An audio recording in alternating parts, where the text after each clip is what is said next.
இந்த குமாருக்கு அரசியை கல்யாணம் பண்ணி வச்சு பாண்டியனோட குடும்பத்தை பழி வாங்கலாம்னு நினைச்சிருந்த சக்தியோட எண்ணத்துக்கு முடிவு கட்டுற மாதிரி அரசி வந்து ரொம்பவே தைரியமா சக்தியோட சட்டையவே பிடிச்சு கேள்வி கேட்டது உங்களுக்கும் பிடிச்சிருந்துச்சுன்னா மறக்காம இந்த வீடியோக்கு ஒரு லைக் பண்ணி உங்க ஆதரவை தருவீங்க. பாண்டியன் ஸ்டோர்ஸ் அப்கமிங் ப்ரோமோல என்ன நடக்க போகுதுங்கிற ப்ரெடிக்ஷனை இந்த வீடியோல பார்க்கலாம். இங்க கோயிலுக்கு வந்து அரசி வந்து நடந்த எல்லா விஷயத்தையுமே ஒண்ணு விடாம ராஜிக்கிட்டையும் மீனாக்கிட்டையுமே சொல்லிடுறாங்க.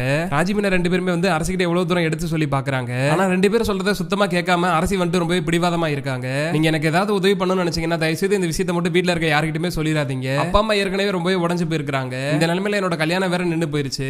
இதுக்கப்புறம் வீட்டுக்கு வந்தாலும் எனக்கு கல்யாணம் நடக்குமா நடக்காதான்னு தெரியாது. எல்லாரும் நம்பின மாதிரி அப்படியே இருக்கட்டும். குமார் தான் எனக்கு தாலி கட்டினதாவே எல்லாருமே நினைச்சுக்கிட்டோம். இது எல்லாத்துக்கும் ஒட்டுமொத்தமா சேர்த்து வச்சு அந்த குமார் நான் சும்மாவே விட மாட்டேன் அப்படி சொல்லி அரசி வந்து கோயில் நின்று பேசிட்டு இருக்காங்க. நீ எமோஷனல்ல பேசிட்டு இருக்கிற அரசி இதெல்லாம் ரொம்பவே தப்பு. குமார் தான் உன்னை தாலி கட்டவே இல்லை, அப்புறம் எதுக்கு நீ அங்க இருந்து கஷ்டப்பட்டு இருக்கணும்? இதுக்கப்புறம் நீ குமாரோட வாழணும்னு நினைச்சாலுமே குமார் உன்னை கண்டிப்பா நிம்மதியா விட மாட்டான். குமார் உன்னை கல்யாணம் பண்ணணும்னு நினைச்சதே வந்து நம்ம குடும்பத்தை பழிவாங்கணுங்கிறதுக்காக மட்டும்தான். அதை புரிஞ்சுக்காம நீ வந்து தேவையில்லாத வேலையை பார்த்துட்டு இருக்க. இப்பவே வா போய் அப்பா அம்மா கிட்ட உண்மையா சொல்லிடலாம் அப்படி சொல்லிட்டு மீனாமே கூப்பிட்டு பாக்குறாங்க. ரொம்பவே பிடிவாதமா இருக்கிற அரசி வந்து மீனாவோட கையை எடுத்து விட்டுட்டு நீங்க ரெண்டு பேரும் எனக்கு ஒரு சத்தியம் பண்ணுங்க. நான் இவ்வளவு நாளா உங்ககிட்ட இருந்து நான் எந்த ஒரு விஷயத்தையுமே மறைக்கவே இல்ல. அதே மாதிரி தான் இந்த விஷயத்தையுமே மறைக்காம உங்ககிட்ட ஓப்பனா சொல்லிட்டேன். குமார் எனக்கு தாலி கட்டல அப்படிங்கிற விஷயத்தை வீட்டுல இருக்க வேற யாருக்கிட்டயுமே நீங்க சொல்லவே கூடாது. இந்த விஷயம் நமக்கு மட்டும் தான் தெரிஞ்சதா இருக்கணும். நீங்க வேணா பாருங்க, உங்க கண்ணை எதிர்க்கவே வந்து இந்த குமாரை நான் பழி வாங்குவேன். அவன் நம்ம குடும்பத்துக்கு பண்ண துரோகத்துக்குலாம் ஒட்டுமொத்தமா சேர்த்து வச்சு நான் குமாரை பழி வாங்குறத உங்க கண்ணை எதிர்க்க தான் நடக்க போது பாருங்க அப்படி சொல்லிட்டு அரசி வந்து சபதம் எடுத்துட்டு இருக்காங்க. நீ என்ன பண்ணாலும் சரி அரசி, நாங்க கடைசி வரைக்கும் உனக்கு சப்போர்ட்டிவா இருப்போம். நீ பண்றது சரியா தப்பான்னு எனக்கு தெரியல, இருந்தாலுமே எந்த பிரச்சனை வந்தாலும் நாங்க உன்னை விட்டுட்டு போயிட மாட்டோம் அப்படி சொல்லிட்டு ராஜிமீனா ரெண்டு பேருமே வந்து அரசிக்கு ஆறுதல் சொல்லிட்டு இருக்காங்க. இங்க வீட்டுல சரவணன் வந்து தங்கமேல் மேல இருந்த கோவத்துல தங்கமேல் கிட்ட எங்க போறோம்னே சொல்லாம தங்கமேலோட ட்ரெஸ் எல்லாம் எடுத்து பேக் பண்ண வைக்க சொல்லிட்டு இருக்காரு. தங்கமேலுமே வந்து நம்ம சைடு உள்ள நியாயத்தெல்லாம் வந்து மாமா புரிஞ்சுக்கிட்டாரு போல, ஒரு வழியா நம்மளை புரிஞ்சு நம்மளை மன்னிச்சிட்டாரு போல, அதனாலதான் நம்மளை வெளியே கூட்டு போவாரு. அதுக்காக தான் நம்மளை ட்ரெஸ் எல்லாம் எடுத்து வைக்க சொல்றாரு அப்படி சொல்லி தங்கமேலான வந்து கற்பனை பண்ணிக்கிட்டு மேலே சரவணன் வந்து நம்மளை வெளியே தான் கூட்டு போறாரு அப்படிங்கிற நம்பிக்கையில தங்கமேல் வந்து எல்லா ட்ரெஸ்ஸுமே எடுத்து வச்சிட்டு இருக்காங்க. அப்ப கோமதி கிட்ட போய் பேசுற சரவணன் வந்து சம்பந்தமே இல்லாம ஒரு பொய்ய சொல்ல ஆரம்பிச்சிட்டாரு. தங்கமேலோட அப்பா வந்து கீழே விழுந்து அவருக்கு கால் உடைஞ்சிருச்சு, அவரால் நடக்க முடியாம இருக்கிறாரு. தங்கமேல் வந்து ரொம்ப வருத்தப்பட்டு இருக்கு. ஒரு வாரம் தங்கமேல் போய் அவங்க அப்பா அம்மா கூட இருந்துட்டு வரேன்னு சொல்லுது. நான் போய் விட்டுட்டு வந்துட்டு அப்படி போய் பெர்மிஷன் கேட்டுட்டு இருக்காரு. சரணன் சொல்றதெல்லாம் உண்மையை நம்பிக்கிட்டு கோமதியுமே வந்து இதுக்கேண்டா வந்து என்கிட்ட பெர்மிஷன் கேட்டு இருக்கிற, கூட்டு போய் விட்டுட்டு வா, ஒரு பிரச்சனையும் இல்ல, நம்ம தான் வீட்டு எவ்வளவு பேர் இருக்கிறோம், நம்ம இங்க வேலையெல்லாம் பாத்துக்கலாம் அப்படி சொல்லிட்டு கோமதியுமே வந்து அனுப்பிச்சு வச்சாங்க. சரணன் நம்மள எங்கிட்ட வெளியே தான் கூட்டு போறாரு அப்படிங்கிற சந்தோஷத்துல தங்கமேல் வந்து ட்ரெஸ் எல்லாம் பேக் பண்ணி வச்சு சரணனுக்காக வெயிட் பண்ணிட்டு இருக்காங்க. உங்களோட ட்ரெஸ் எல்லாம் எடுத்து வைக்கலாமா இல்ல முன்னாடி எடுத்து வச்சிட்டீங்களா அப்படி சொல்லிட்டு என்ன நடக்குதுன்னே புரியாம தங்கமேல் வந்து சரணன் கிட்ட கேள்வி கேட்டு இருக்காங்க. அதெல்லாம் போறப்ப சொல்றேன் வா போலாம் அப்படி சொல்லிட்டு தங்கமேல கையோட கூப்பிட்டுக்கிட்டு பைக் எடுத்துட்டு கிளம்பிடுறாரு. கடைசியில பைக் வந்து தங்கமேல் வீடு சைடு வந்ததுக்கு அப்புறம் தான் தங்கமேலுக்கு உண்மையை புரிய ஆரம்பிக்குது. இவர் என்ன வெளியே கூட்டு போவார்னு பார்த்தா நம்ம வீட்டுக்கு கூப்பிட்டு வந்திருக்காரு, எதுக்கா இங்க கூப்பிட்டு வந்திருக்காருன்னு தெரியல அப்படி சொல்லிட்டு குழப்பத்தோடய தான் தங்கமேல் வராங்க. அப்ப தங்கமேல வீட்டுக்கிட்ட இறக்கி ஒரு சரணன் வந்துட்டு நான் சொன்ன எல்லா விஷயத்தையும் மறந்துட்டியா இல்ல தெரியாத மாதிரி நடிக்கிறியா? நான் தான் அன்னைக்கு நான் காலேஜ்ல சொல்லிட்டு வந்துட்டேன்ல, அரசியோட கல்யாணம் முடிஞ்சதுக்கு அப்புறம் தான் நான் எல்லா விஷயத்தையுமே பார்ப்பேன். இதுக்கப்புறம் நீ நானும் சேர்ந்து வாழ்றதுக்கான வாய்ப்பெல்லாம் ரொம்ப கம்மி, நான் அப்பயே சொல்லிட்டேன்ல. நான் முடிவு எடுத்துட்டேன், இனிமேல் நீ நானும் சேர்ந்து வாழ முடியாது. இதுக்கப்புறம் நீ உங்க அம்மா அப்பா வீட்லயே இங்கே தான் இருந்தாகணும், எங்க வீட்டு பக்கமே வந்துடாத, என்னை மறந்துடு அப்படி சொல்லிட்டு தங்கமேல ரோட்ல இறக்கி விட்டு சரணன் கிளம்ப போறாரு. தங்கமேல் வந்து கொஞ்சம் கூட யோசிக்காம சரணன் கால்ல விழுந்து கெஞ்ச ஆரம்பிச்சிட்டாங்க. நான் பண்ணதெல்லாம் தப்புதான் மாமா, என்னை இப்படி விட்டுட்டு போயிடாதீங்க அப்படி சொல்லிட்டு தங்கமேல் வந்து சரணனோட கால்ல விழுந்து கெஞ்சிட்டு இருக்காங்க. இப்படி ரோட்லயே வந்து சரணன் கால்ல தங்கமேல் விழுகிறத பார்த்ததுமே தங்கமேலோட அம்மா அப்பா ரெண்டு பேருமே பதறி போய் ஓடி வராங்க. என்னாச்சு தங்கமேல, என்னாச்சு, எதுவும் பிரச்சனை அப்படி சொல்லிட்டு எதுவுமே தெரியாத மாதிரி கேட்டு இருக்காங்க.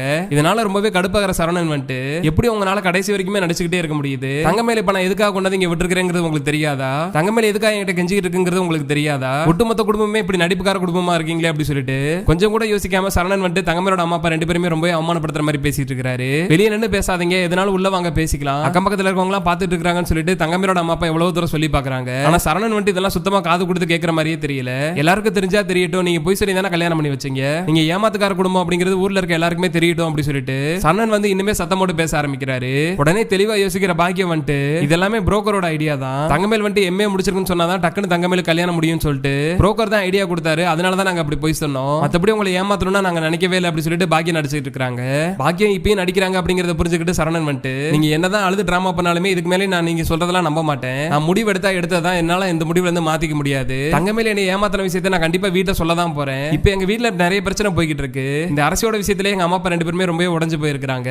இந்த நிலைமையில தங்கமேல என்னை ஏமாத்திருச்சு அப்படிங்கிற உண்மையெல்லாம் நான் போய் சொன்னேன்னா அதுக்கப்புறம் அவங்க இன்னுமே ரொம்ப வேதனை பட்டுருவாங்க. அதனாலதான் அவங்க கிட்ட இந்த விஷயத்தையே சொல்லாம மாமாக்கு உடம்பு சரியில்லைன்னு போய் சொல்லி கூப்பிட்டு வந்திருக்கேன். இதுக்கப்புறம் உங்க பொண்ணை நீங்களே வச்சுக்கோங்க, எங்க வீட்டுக்கு அனுப்பாதீங்க, என்னால இனிமேல் தங்கமேல் கூட எல்லாம் வாழ முடியாது அப்படி சொல்லிட்டு சரணன் கிளம்பிட்டு இருக்காரு. சரணனை போக விடாம தங்கமேலோட அம்மா அப்பா ரெண்டு பேருமே வந்து கெஞ்சி பாக்குறாங்க. இன்னொரு பக்கம் தங்கமேலுமே வந்துட்டு அவங்க அம்மா அப்பா பேச்சை கேட்டுக்கிட்டு தேவையில்லாம போய் சொன்னதெல்லாம் இப்ப அவங்களுக்கே பிரச்சனையா வந்து நிக்குது. அவங்களால முடிஞ்ச அளவுக்கு சரணன் கிட்ட மன்னிப்பு கேட்டும் பாட்டாங்க. ஆனா ரொம்பவே பிடிவாத குணத்தோட இருக்கிற சரணன் வந்துட்டு ஒட்டுமொத்த குடும்பமே கெஞ்சிட்டு இருக்கிறப்ப அப்படியே அதை கண்டுக்காம விட்டுட்டு போயிட்டே இருக்காரு. நடக்கிறதெல்லாம் பார்த்து ரொம்பவே டென்ஷனான தங்கமேல் வந்துட்டு அவங்க அம்மா அப்பா கூட பயங்கரமா சண்டை போட ஆரம்பிச்சிட்டாங்க. இதனாலதான் நான் ஆரம்பத்துல இருந்தே பொய்யெல்லாம் எதுவும் சொல்ல வேண்டாம்னு சொன்னேன். இப்ப நீங்க போய் சொன்னதெல்லாம் பாத்தீங்களா, என்ன என்ன நடந்திருக்கு? நான் நல்லா வாழ்வே நினைச்சுதான் இந்த பொய்யெல்லாம் சொன்னீங்க. இப்ப நீங்க சொன்ன பொய்யாலே நான் வந்து நடுரோட்டுக்கு வந்துட்டேன். நான் படிப்புல ஏமாத்திருக்கிற விஷயம் மட்டும் தான் அவருக்கு இப்ப தெரிஞ்சிருக்கு. எனக்கு அவரை விட வயசு கூட. எனக்கு நீங்க போட்டிருக்கிறது எல்லாம் கவரிங் நாங்க அப்படிங்கிற உண்மையெல்லாம் தெரிய வச்சுனா இன்னும் என்னெல்லாம் நடக்க போகுதுன்னே தெரியல. நான் ஆரம்பத்திலே அவர்கிட்ட உண்மையை சொல்லியிருந்திருப்பேன். நீ உண்மையை சொல்ல வேண்டாம்னு சொல்லி தடுத்துட்டீங்க. இதுக்கப்புறம் கண்டிப்பா எல்லா உண்மையுமே வெளியே வரத்தான் போகுது. இதுக்கு மேலேயே நான் மறுபடியும் அந்த வீட்டுக்கு போய் அசிங்கப்பட்டு மறுபடியும் ரிட்டர்ன் வரணும். இனிமேல் நான் இந்த வீட்லயே இருந்துக்கிறேன், அங்க போக மாட்டேன் அப்படி சொல்லி தங்க மேல அழுதுட்டு இருக்காங்க. இன்னொரு பக்கம் கோயில்ல ராஜிபினா கிட்ட சத்தியம் வாங்கிட்டு அரசி வந்து கிளம்பி வீட்டுக்கு வந்துடுறாங்க. அரசி வீட்டுக்கு வரத பார்த்ததுமே சக்திவேல் வந்து குமார் கிட்ட இந்த அரசி எங்க போயிட்டு வருது அப்படி சொல்லி கேட்கிறாரு. அது எங்க போயிட்டு வருதுன்னு எனக்கு என்ன தெரியும், என்கிட்ட அது எதுவுமே சொல்லல அப்படி சொல்லிட்டு குமார் புலம்பிட்டு இருக்காரு. ஏன்டா லவ் பண்ணி தானடா கல்யாணம் பண்ண, அப்புறம் என்ன அந்த பிள்ளை எங்க போயிட்டு வந்துச்சுன்னு தெரியல அப்படி சொல்லிட்டு இருக்கேன். நான் சொன்ன எல்லா விஷயத்தையுமே நீ மறந்துட்டியா? இந்த பாண்டியன் குடும்பத்தை பழி வாங்கணுங்கிறதுக்காக தான் நான் உன்னை அரசியவே கல்யாணம் பண்ண சொன்னேன். இப்போ என்னடா பார்த்தனா அந்த அரசி என்ன பண்ணுது ஏது பண்ணுதுங்கிறதே தெரியாத மாதிரி நீ இருக்கிற.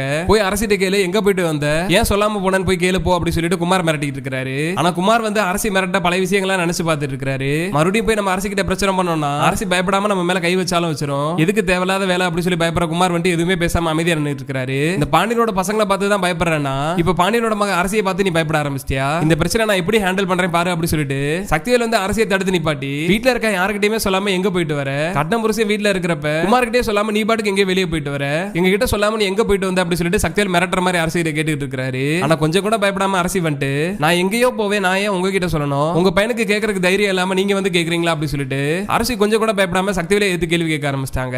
உனக்கு எவ்வளவு தைரியம் இருந்தா என்னைய எதிர்த்து பேசு அப்படி சொல்லிட்டு சக்திவேல் வந்து கை வாங்குறாரு. ஆனா சக்திவேலை பார்த்து கொஞ்சம் கூட பயப்படாம சக்திவேலோட சட்டையை பிடிச்சு முடிஞ்சா என் மேல கை வச்சு பாருங்க, என் மேல மட்டும் கை வச்சீங்கன்னா நான் ஒரே ஒரு சவுண்ட் விட்டேன்னா போதும் எங்க அப்பா அன்னையும் சொல்லி ஒட்டுமொத்த குடும்பமே இங்க வந்து நிக்கும், அவங்க எல்லாருக்கும் உங்களால பதில் சொல்ல முடியாதுன்னு சொல்லி அரசி மிரட்ட ஆரம்பிச்சிட்டாங்க. இப்படி வீட்டுல சண்டை நடந்துருக்கிற அந்த டைம்க்கு கரெக்டா முத்துவேலுமே அங்க வந்துடுறாரு. நடக்கிற பிரச்சனை எல்லாம் பார்த்ததுமே முத்துவேல் வந்து சக்திவேலை கூப்பிட்டு சத்தம் போட ஆரம்பிச்சிட்டாரு. குமார் அரசியை விரும்பினா அவங்க ரெண்டு பேரும் கல்யாணம் பண்ணிட்டாங்க, எல்லாமே முடிஞ்சு. இப்ப எதுக்கு அவங்க வாழ்க்கையில் நீ தேவையில்லாம தலையிட்டு இருக்கிற? இப்ப அரசி கிட்ட உனக்கு அவமானம் தானே கிடைச்சிச்சு, தேவையில்லாம எதுக்கு நீயான்னு பிரச்சனை பண்ணி அவமானப்பட்டு இருக்கிற? அவங்க ரெண்டு பேரும் நிம்மதியா வாழ விடு அப்படி சொல்லிட்டு முத்துவேல் வந்து சக்திவேலை கூப்பிட்டு சத்தம் போட்டு விட்டுறாரு. இன்னொரு பக்கம் நடக்கிறதெல்லாம் பாக்குற சக்திவேல் கண்டு அதுக்கப்புறமா தான் புரியுது, அப்போ ஒருவேளை நம்ம பையனையுமே வந்து இப்படிதான் அரசி மிரட்டி வச்சிருக்கும் போல. அதனாலதான் பயந்துகிட்டு குமார் எதுவுமே பேசாம அமைதியா இருக்கிறான். அப்ப நம்ம போட்ட பிளான் எல்லாம் வேஸ்டா போயிருச்சா? இந்த அரசியை கல்யாணம் பண்ணிட்டு வந்து பாண்டியன் குடும்பத்தை பழி வாங்க வைக்கிறான்னு பார்த்தா கடைசியில அரசி குமார கல்யாணம் பண்ணிட்டு வந்து நம்ம குடும்பத்தை பழி வாங்கிரும் போல. குமார் ஏதோ அவசரப்பட்டு இந்த முடிவு எடுத்துட்டானோ அப்படி சொல்லிட்டு என்ன பண்றதுனே தெரியாம சக்திவேல் யோசிச்சு நிக்கிறாரு. கூடிய சீக்கிரமே இது மாதிரி நடந்து அரசி முன்ன பயந்துகிட்டு இருந்த மாதிரி இப்பயும் பயப்படாம இந்த சக்திவேல் குமாரை பார்த்து தைரியமா எதிர்த்து கேள்வி கேட்க போறத பாக்குறதுக்கு நீங்களும் வெயிட் பண்ணிக்கிட்டீங்கன்னா மறக்காம இந்த வீடியோக்கு ஒரு லைக் பண்ணி உங்க ஆதரவு தெரிவிங்க.